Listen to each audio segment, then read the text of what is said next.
Howdy folks, Spencer here, and today I'm going to be showing you an attack that I'm going to be doing over here on us.terrz.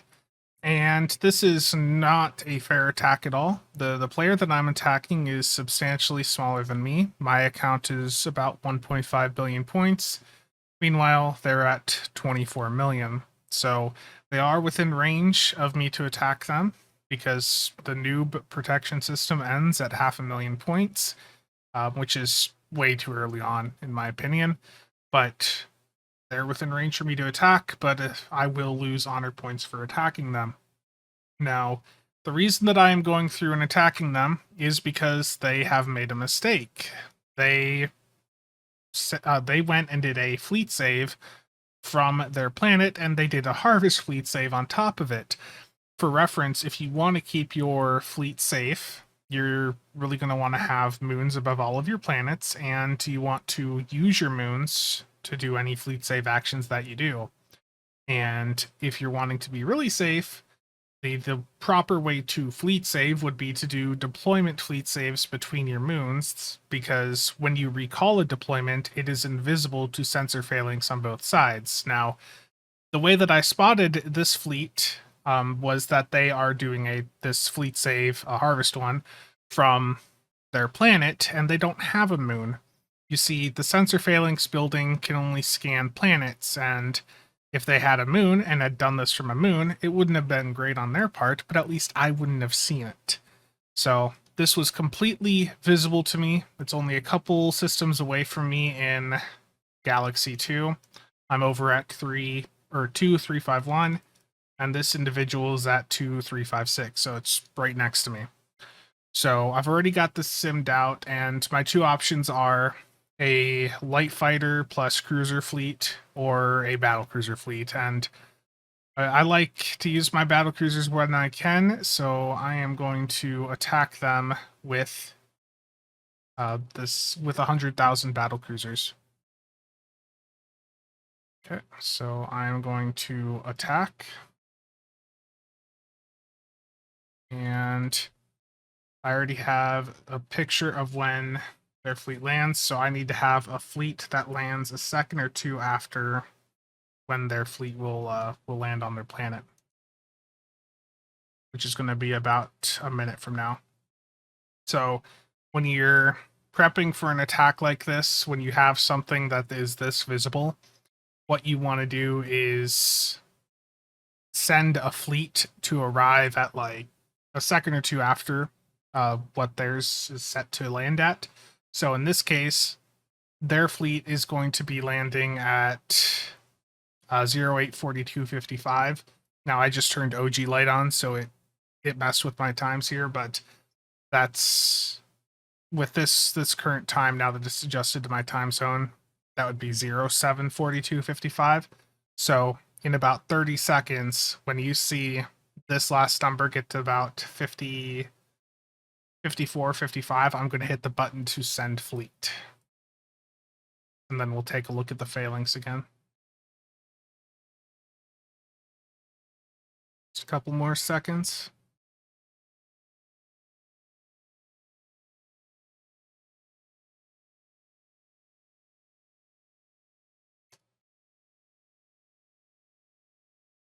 Now I can look here. And you saw that I hit it at 54, 55, but it is going to land at 58. That is just the server. It typically lags like that. And if we look at the phalanx there, you see with the time zone adjusted, now it says 0742, but you can see the main point here of my fleet is going to be landing 3 seconds after theirs. So those 100,000 battle cruisers will easily clear out what they have. I also simmed it, like I said, with like a light fighter and cruiser composition with some small cargos, but I like to use my battle cruisers where I can, and the profit from this should be good, because the one thing that I can't account for on this sim is how many resources that fleet is carrying. So that fleet is carrying enough resources to potentially, or could potentially hold up to like 300 million resources. So I should be able to capture that with my battle cruisers. Now I can do a second follow-up attack here. You'll notice I use the 80% fleet speed option there. So I can go in and send another wave of battle cruisers. Is 3, 5, 6, and slot 8.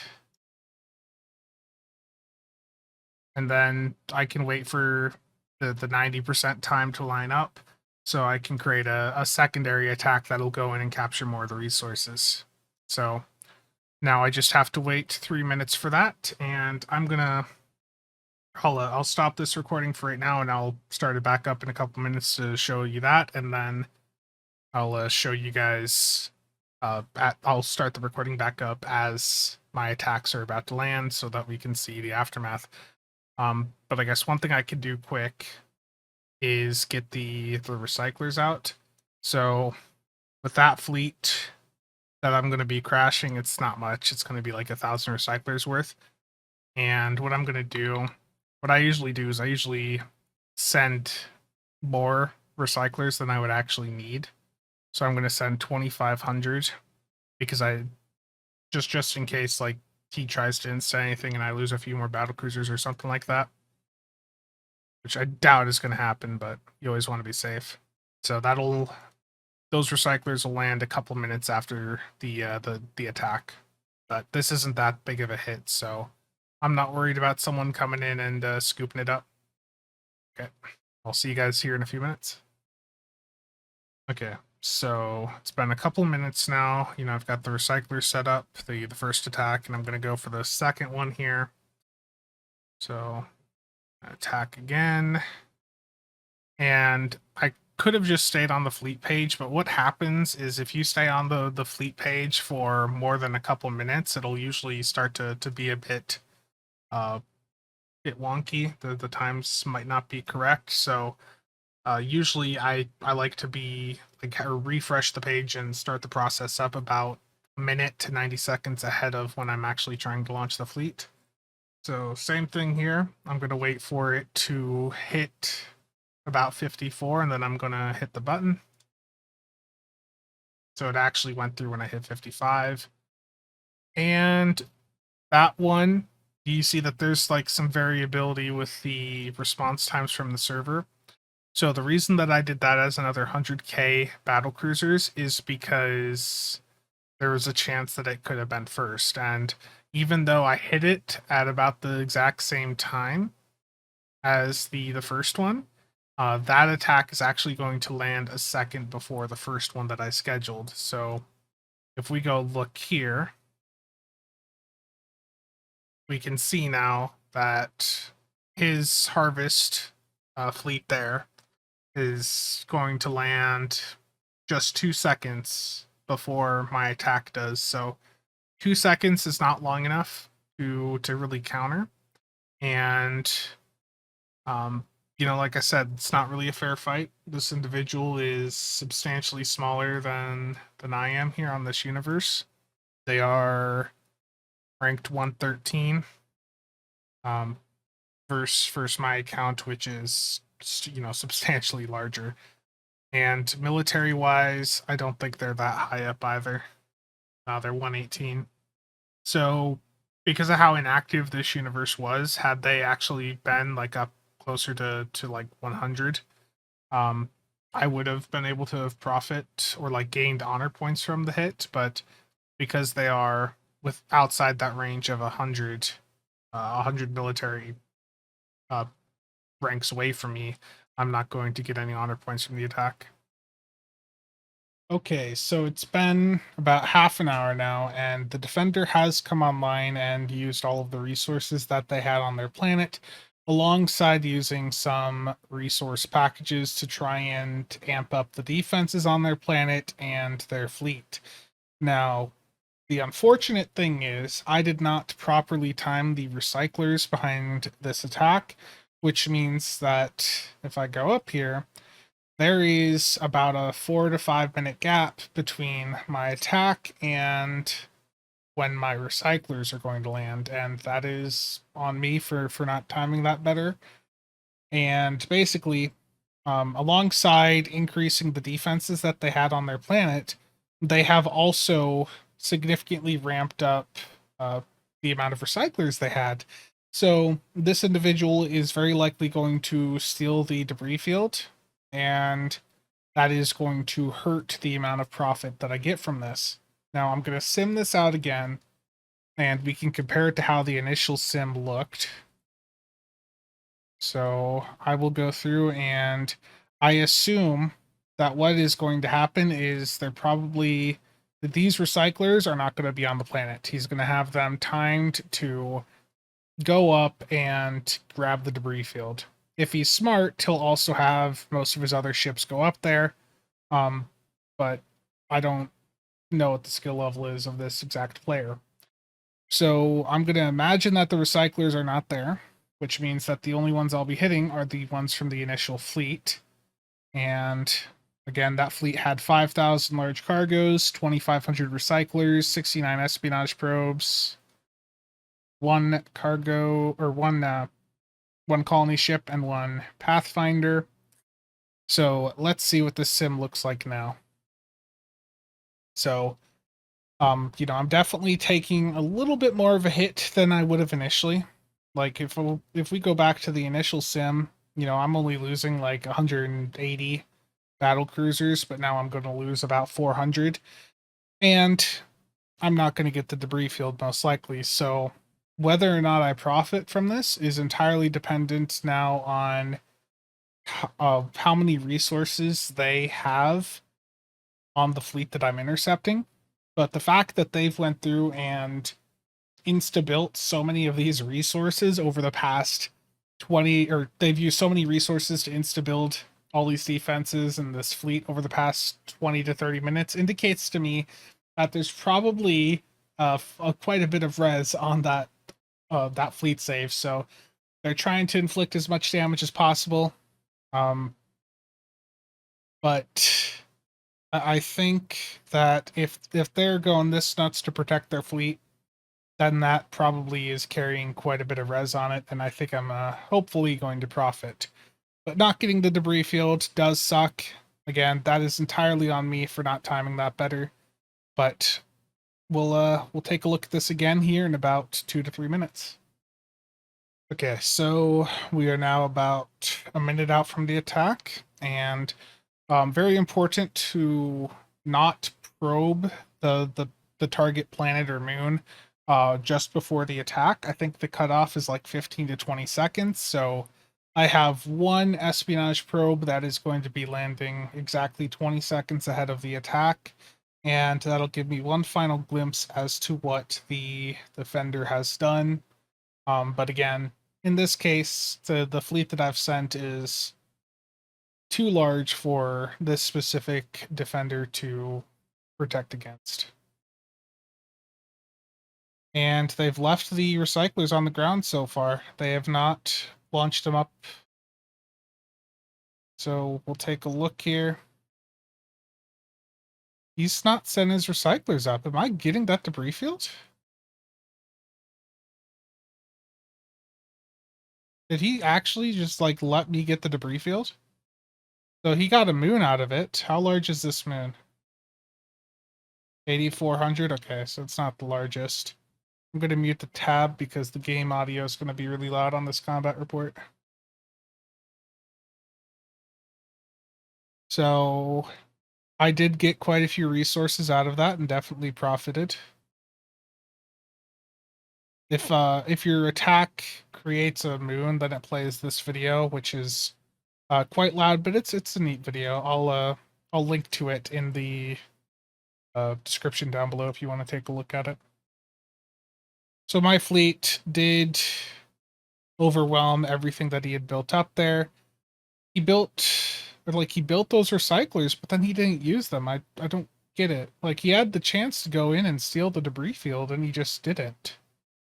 So my fleet went through everything that he built up quite quickly, and the resources that I acquired there was about 69 million metal, not much crystal, and then about 11 million deuterium.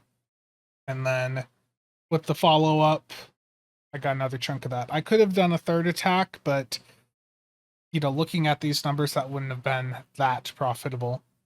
But all of the defenses this guy just built up, like, it was a wasted effort on his part. And if he'd looked at a sim, he would realize that it was not worth his time to even try and build defenses against that, especially with how low his armor and shields technologies are. But I mean, at least for this individual, they got a moon out of it, so good for them in that regard. But I don't understand why they did the other things that they've done here. So there's a fair bit of resources that I'm going to be collecting in the debris field. There's still an opportunity for them to go through and scoop them up, but my recyclers will be there in just 2 minutes. So you see here that the original sim, if we go back and look, the original sim showed I only needed 1,000 recyclers. But this is the type of situation, the exact type of reason why I always send more recyclers than it says, especially on a smaller attack like this. It's not really going to cost that much more.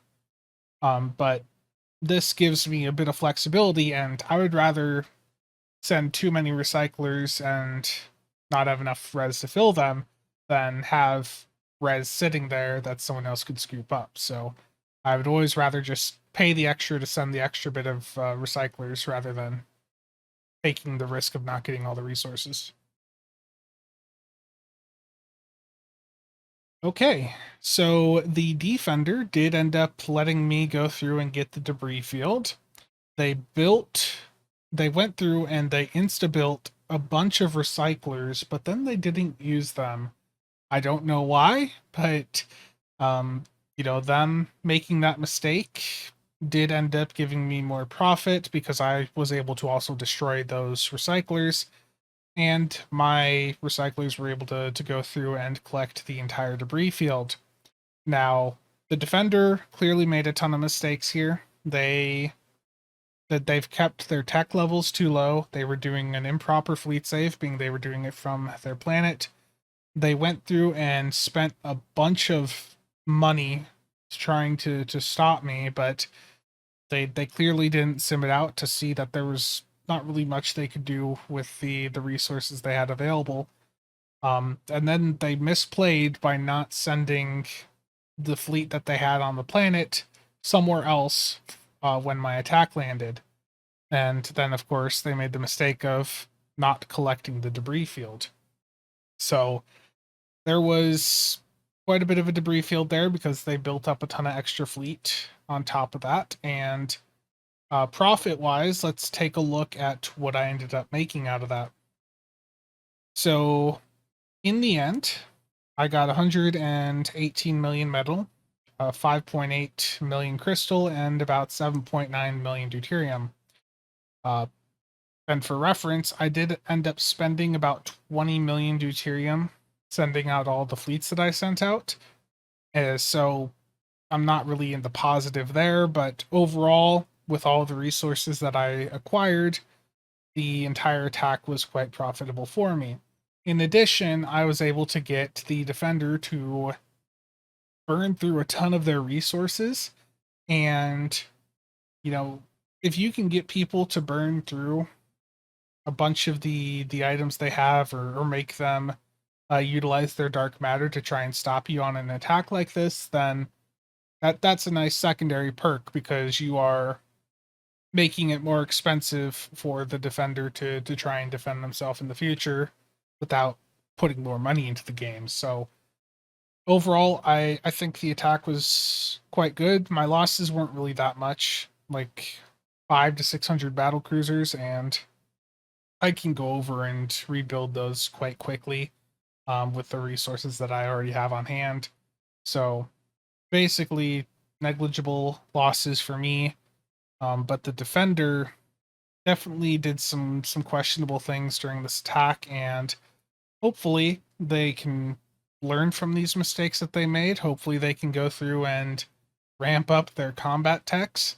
But yeah, the defender definitely misplayed this quite a bit, and Had they played it correctly, it would have been a bit harder for me to profit from this as much as I did, but they ended up making it quite easy for me. So that's going to be it for this video. Hopefully you enjoyed watching the process of attacking another player in OGame. Wasn't a fair fight, absolutely. And then my account is like it's significantly larger than this individual's account. Like, let's see here. I'm at 1.5 billion points and this person's at like 24 million.